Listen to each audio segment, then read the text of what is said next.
तथा सभी विभागों के विभागाध्यक्ष, महाविद्यालय के मानिक्य, दृष्टिदाता के रूप में उपस्थित प्राध्यापिकाएं एवं प्राध्यापकगण तथा हीरे बनने के क्रम में निरंतर प्रयासरत मेरे विद्यार्थियों, आप सभी को मैं सर्वप्रथम आपके भीतर के अनंत शक्ति को नमस्कार करता हूँ। तो कार्यक्रम की शुरुआत करने से पहले अपने भाषण के मुख्य बिंदु पे आने से पहले मैं कुछ बातें बता देना चाहूंगा कि एक बार नागसेन और मीनांडर के बीच में शास्त्रार्थ होता है। नागसेन बौद्ध धर्म से, मीनांडर यवन राजा। तो शास्त्रार्थ होता है और शास्त्रार्थ के माध्यम से पहले निरंतर सत्य की तलाश की जाती थी। ज्ञान जो था पुष्पित और पल्लवित होता था। तो उसने पूछा पहला प्रश्न कि तुम्हारा नाम क्या है? तो उसने बोला नागसेन। तो पूछा नागसेन कौन? नागसेन कौन? तुम्हारा शरीर नागसेन, तुम्हारा पैर नागसेन, तुम्हारा मस्तिष्क नागसेन, या नागसेन कौन? नागसेन बड़ा प्यारा उत्तर देता है, महाराज आप जिस रथ से आए हैं वह रथ कौन? रथ क्या है? घोड़े रथ है, पहिया रथ है, ध्वज रथ है, चाक रथ है, क्या रथ है? प्रभावित हो जाता है। इसका मर्म क्या है क्या? तो नागसेन बोलता है कि जिस प्रकार ना पहिया रथ है, ना घोड़ा रथ है, ना ध्वज रथ है, इन सभी के मिलने से एक व्यावहारिक प्रयोग के लिए रथ नाम का निर्माण होता है, जो वास्तव में कुछ नहीं। उसको जब आप अलग अलग कर देंगे तो सब अलग अलग पार्ट। रथ कुछ नहीं, रथ सिर्फ व्यवहार में प्रयोग लाने के लिए किया जाता है। जैसे कि हम लोग बोलेंगे जाओ रथ लेकर के आओ, तो अगर रथ का माने सिर्फ घोड़ा होता तो वो घोड़ा क्यों लेकर के आता? रथ नहीं आता। तो इसलिए व्यवहार में प्रयोग लाने के लिए हम लोग नाम का उपयोग करते हैं। किसी का भी शरीर का नाम है, मेरा नाम है रौनक, मेरे मित्रों का नाम है, जिस सबका नाम है, सब वस्तुओं का नाम है। व्यवहार में प्रयोग लाने के लिए नाम रखा जाता है। दूसरी बात मैं करना चाहूंगा, मध्यकालीन कवि हुए भक्त शिरोमणि गोस्वामी तुलसीदास, उनकी एक पंक्ति में सारा सार निहित है। परहित सरिस धर्म नहीं भाई, परहित सरिस धर्म नहीं भाई, पर पीड़ा सम नहीं अधमाई। परहित, परहित माने अन्य, दूसरा, लोक कल्याण के माध्यम से। परहित माने दूसरे का, सरिस यानी समान। परहित सरिस धर्म नहीं माने दूसरे के हित से बड़ा कोई धर्म नहीं हो सकता। और भारत के जितने भी चिंतक रहे, चाहे बुद्ध रहे, नानक रहे, कबीर रहे, महावीर रहे, उन्होंने सेवा का संदेश दिया। स्वामी विवेकानंद रहे, सबने सेवा का संदेश दिया। भारतीय धर्म ग्रंथों के 18 पुराणों का सार यही है कि सेवा से बड़ा कोई पुण्य नहीं। और सेवा अनेक माध्यमों से की जा सकती है, अनेक माध्यमों से। और उन्हीं माध्यमों में से एक भारत सरकार द्वारा युवा कार्यक्रम एवं खेल मंत्रालय द्वारा एक योजना की शुरुआत की गई थी। उस योजना का नाम है राष्ट्रीय सेवा योजना। इसकी स्थापना 24 सितंबर 1969, गांधी जी का जन्म याद है आपको? कब हुआ? 1869 के 100 साल बाद राष्ट्रीय सेवा योजना का निर्माण होता है, बनाया जाता है, स्थापित किया जाता है। शुरू में केवल 2 विश्वविद्यालयों से प्रारंभ किया गया था, आज भारत के हर विश्वविद्यालय में। तो इसकी स्थापना इसी दिन हुई थी, 24 सितंबर 1969 को। तो हम लोग सर्वप्रथम दृष्टि डालते हैं पोस्टर पे। कल मैं ब्लड टेस्ट कराने गया था, तो उन्होंने 2 खून खोल दिया, उन्होंने बता दिया कि आपके अंदर इतना हीमोग्लोबिन है। पहाड़ को जानने के लिए पूरे पहाड़ को खोदने की आवश्यकता नहीं, आप उसके एक कंकड़ से भी पहाड़ की प्रकृति जान सकते हैं। समुद्र के पानी की प्रकृति जानने के लिए पूरा समुद्र छानने की जरूरत नहीं है, समुद्र के एक बूंद से भी समुद्र का सार निकाल सकते हैं। तो हम लोगों को गहराई में जानने से पूर्व में यहाँ पोस्टर में बहुत सारी बातें पता चल जाएगी। सबसे पहला वाक्य not me but you. Goswami Tulsidas ji का पहला पंक्ति क्या था? परहित। यहाँ भी क्या कर रहा है? नॉट मी बट यू, पहले आप। परहित कितना गूढ़ रहस्य, कितनी गहरी बात लिखी हुई है। नॉट मी बट यू, पहले आप। फिर देखते हैं वो जो लोगो है ऊपर चला गया है, वो लोगो में चाक लगा हुआ है। वर्तुलाकार, गोलाकार, वृत्त के आकार का। और जो चक्र होता है वो निरंतर प्रगतिशीलता का परिचायक होता है, निरंतर संरक्षण का परिचायक होता है, सृजन का परिचायक होता है। अशोक चक्र लगा देखना आपने अशोक स्तंभ, उसमें 24 सीढ़ियां थी, इसमें 8 सीढ़ियां। तो जो चक्र होता है वो प्रगतिशीलता का परिचायक होता है। कृष्ण कथा में भी कृष्ण की अंगुलियों में आप सुदर्शन चक्र देखते हैं, वो चक्र परिवर्तन का सूचक है। और वो चक्र कहां निहित है? इसके लोगों में निहित है। और उस चक्र में क्या खासियत है? ये चक्र उड़ीसा के कोणार्क मंदिर से लिया गया और इसमें 8 तीलियां हैं। अशोक चक्र में 24 तीलियां, 8 तीलियां माने 8 प्रहर, 8 गुने 3, एक प्रहर में 3 घंटे होते हैं, यानी 24 घंटा। 24 घंटा राष्ट्रीय सेवा योजना हाजिर है देश के लिए सेवा करने के लिए। ये है इसकी गहराई। और इसमें आप एक देख रहे हैं नीला रंग, ये जो नीला रंग है वो ब्रह्मांड का सूचक है। और ये जो लाल रंग है इसके बारे में मैंने पूर्व में बताया था, ये उत्साह का प्रतीक है, खतरा का प्रतीक होता है, लेकिन यहाँ पे उत्साह का प्रतीक, युवाओं में उत्साह का प्रतीक है लाल रंग, खून का रंग भी होता है लाल, उत्साह का प्रतीक है। तो हम लोग से पोस्टर देख करके इतनी सारी बातें पता चल गई। ये है क्या? एनएसएस की एक डायरी होती है, उस डायरी में 2 महापुरुषों का चित्र अंकित है, स्वामी विवेकानंद जी और महात्मा गांधी। स्वामी विवेकानंद जी का जन्म 1863 में हुआ, तो महात्मा गांधी से वो बड़े हुए, तो पहले स्वामी विवेकानंद जी के बारे में बात करते हैं। उनका ये चित्र क्यों दिया गया उसमें? सेवा के लिए अध्यात्म बहुत आवश्यक है। और दूसरी ओर दिया गया है महात्मा गांधी का, उसमें किसी राष्ट्रपति का भी फोटो हो सकता था, किसी नोबेल प्राप्तकर्ता का भी फोटो हो सकता था, लेकिन महात्मा गांधी का सेवा करते।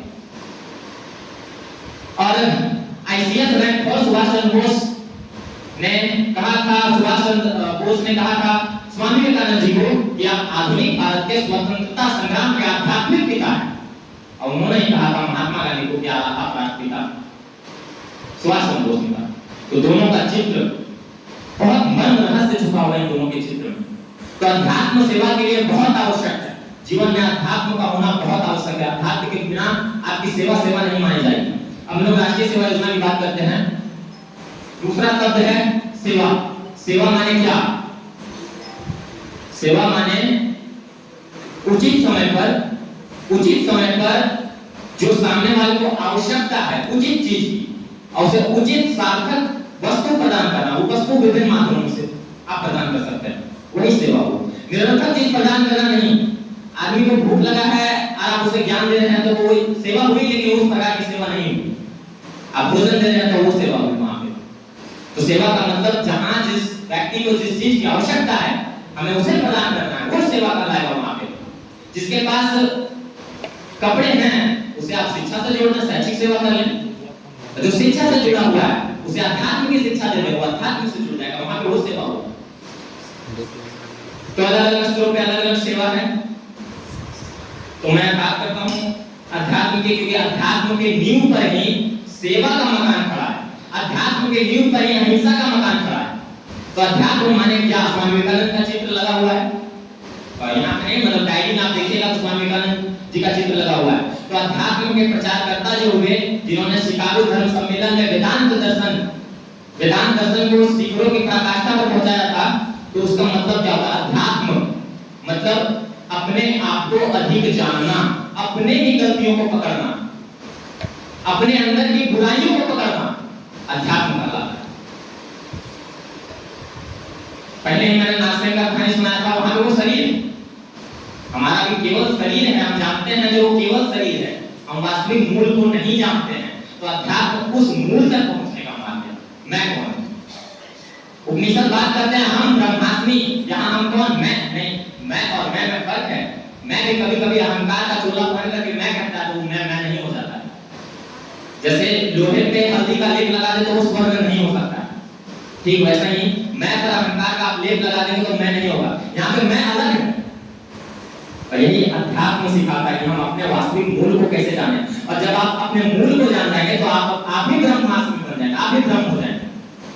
और दूसरी बात तो उपनिषद कहते हैं तत्वमसि, तू वही है, बस तुम जान नहीं रहे हो कि तुम वही हो। तो ये जानने का मार्ग अध्यात्म है। और जब तुम आप सब खुद को जान लेंगे तो कोई अंतर नहीं रह जाएगा, आप में और इसमें कोई अंतर नहीं रह जाएगा। इसलिए हमारा वैदिक ग्रंथ कहता है वासुदेव कुटुंबकम, सारा विश्व एक परिवार है। इसी तर्ज में कहता है कि हम सब एक है, भिन्न कहां है? एक शरीर अलग है, सभी एक हैं। तो यही अध्यात्म कहलाता है। और जो राष्ट्रीय सेवा योजना है वो अध्यात्म में बड़ा सहायक है, क्योंकि अभी आपके अंदर अगर अहंकार होगा तो आप कचरा नहीं उठा सकते, नहीं उठा सकते। आपके अंदर तनिक भी अहंकार होगा तो आप कचरा नहीं उठा सकते हैं। मैंने देखा है, नहीं उठा सकते। तो अहंकार को दमन करने के लिए कचरा उठाना भी जरूरी है। अगर आप कचरा नहीं उठा रहे हैं, आपके अंदर अहंकार है कि मैं इस पद पे हूँ, मैं इस गरिमा पे हूँ, मैं ये उठाऊंगा तो लोग मेरे बारे में क्या सोचेंगे, तो आप कैसे परमात्मा को प्राप्त कर पाएंगे। इसलिए अध्यात्म जरूरी है। जब आप जान जाएंगे कि मैं जो हूँ ये शरीर नहीं है, कचरा तो शरीर उठा रहा है, मैं तो कुछ और हूँ, मैं तो दृष्टा हूँ। चोर को भी पता होता है कि वो चोरी कर रहा है। कैसे पता होता है? क्योंकि उसके भीतर भी कोई है जो जान रहा है कि हम चोरी कर रहे हैं। कोई भलाई करता है तो उसे भी पता होता है कि हम भलाई कर रहे हैं, तो उसके अंदर का जो दृष्टा है वो देख रहा होता है, उसे पता होता है कि ये भलाई कर रहा है। वो दृष्टा है, वो केवल देखता है। बुद्ध का बड़ा गहरा सिद्धांत है कि स्वयं को केवल देखो, सांस को, श्वसन क्रिया को तुम केवल देखोगे तो तुम बुद्ध बन सकते हो। तो अपने आप को देखिए, अंतर्निरीक्षण कीजिए।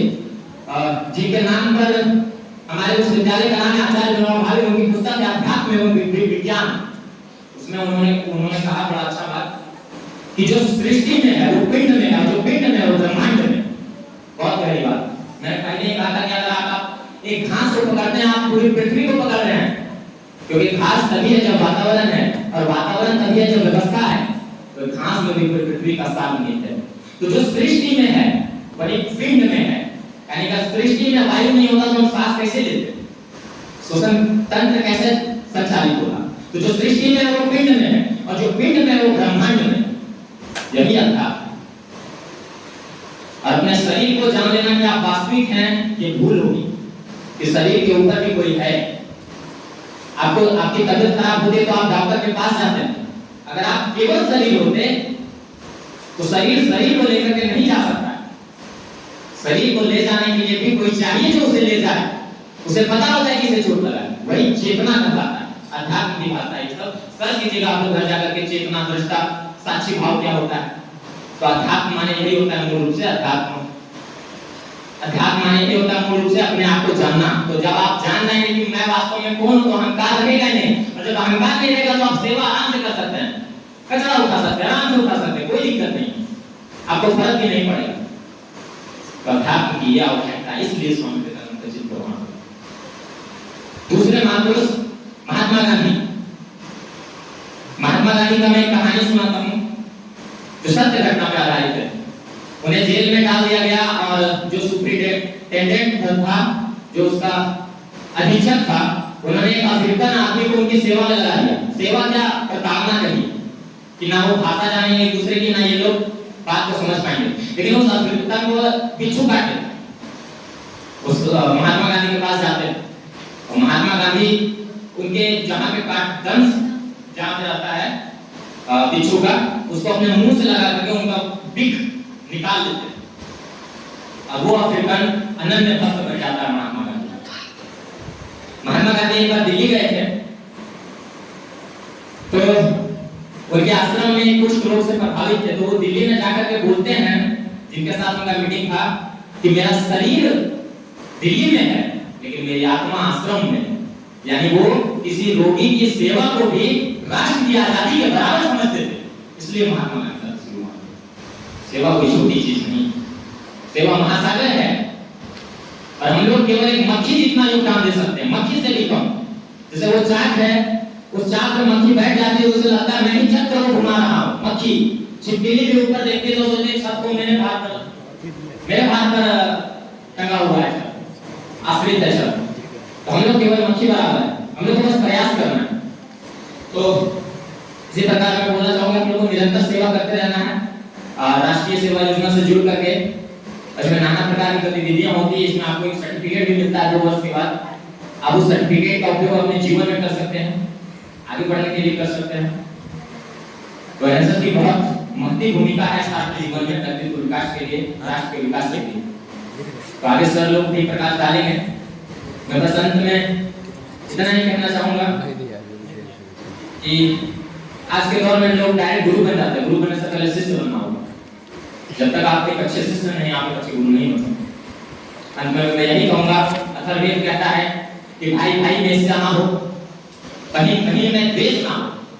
हम सब एक साथ सोचें और सेवा व्रत के साथ आगे बढ़ें। तो उठे मानवता के लिए उठे समाज के लिए उठे सत्य स्नेह सहयोग का संदेश। आप सभी ने मेरी बातों को इतने ध्यानपूर्वक सुना, इसके लिए मैं बहुत अनुग्रहित हूँ और अंत में सभी का धन्यवाद करता हूँ।